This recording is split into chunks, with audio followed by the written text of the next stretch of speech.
ஆடும் இந்த சிலுவை போன்றது.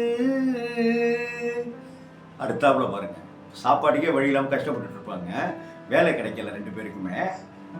வாழ்விலும் தாழ்விலும் விலகிடாத நேசம், வாலிபம் தென்றலாய் என்றும் இங்கு வீசும்.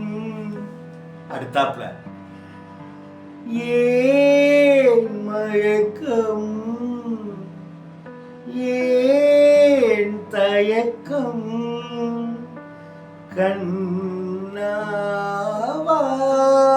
இங்கே